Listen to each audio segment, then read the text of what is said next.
Okay, now we're going to be looking at how DNA gets transferred into proteins in the process of making messenger RNA and that going to the ribosome and making a protein.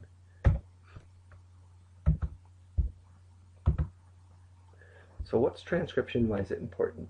Transcription is when DNA is read and rewritten as messenger RNA. There's a couple reasons why this is going to be important for the cell. This allows the DNA to stay safe in the nucleus. It doesn't have to go out into the cytoplasm of the cell where it could be harmed and broken down.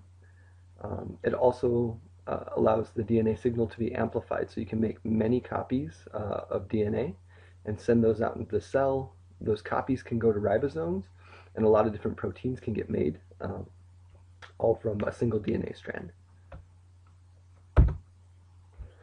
So let's do a little overview of transcription. So we've seen this before, DNA unzipping. It's got to open up and open up those base pairs at the center. The proteins that read DNA are going to make messenger RNA.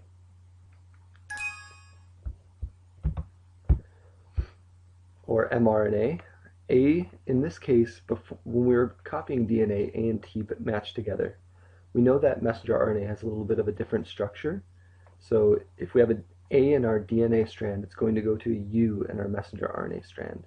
And C's and G's are going to stay the same. They're both going to match up together. Then the proteins are going to go through along the DNA strand. So if we look down here, this is the messenger RNA coming out from the DNA. After that messenger RNA is made, it's got to be edited a little bit before it gets sent out of the nucleus.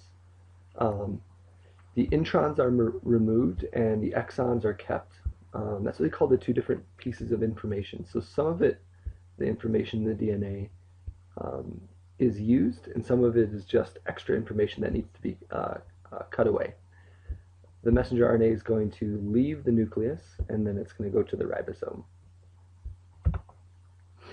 So some of the enzymes for transcription, we have helicase, which unzips DNA, and RNA polymerase, which binds to DNA and assembles RNA nucleotides. So the polymerase is similar. Last time it was DNA polymerase, and that was the one that was matching up DNA base pairs. In this one, it's RNA polymerase to bind to DNA and assemble RNA. So you want to know these two enzymes, opening DNA and assembling RNA nucleotides.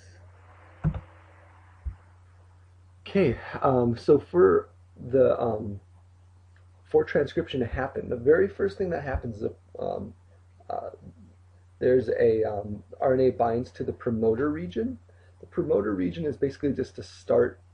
It signifies where to start making the messenger RNA.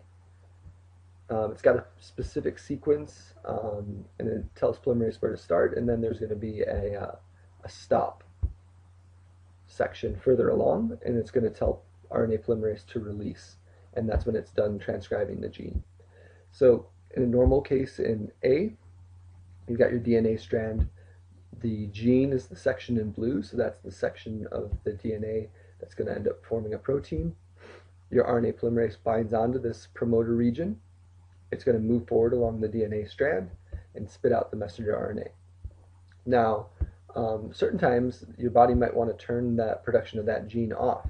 So an inhibitor can bind, and what happens then is if the inhibitor binds, it's going to block RNA polymerase from attaching onto the DNA strand.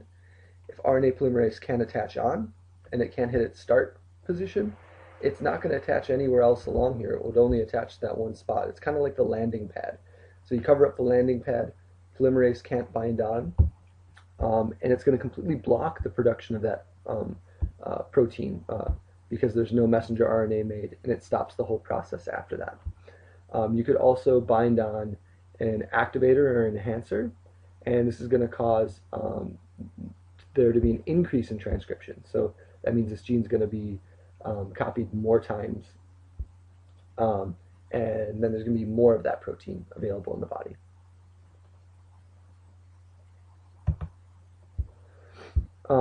So RNA editing, I went over it a little bit in the overview, but basically RNA is made up of nonsense and sense, I'll call it, sections. The nonsense sections are just letters that aren't contributing at all to the production or the making of the protein. Those need to be cut out. And then there's sense sections, things that are meaningful, that are going to be in that messenger RNA strand as well. So the intron portions are snipped out and discarded, and the exons are the portion of sensed RNA. They're then reattached together, forming the final edited portion of messenger RNA that's going to travel to your ribosome.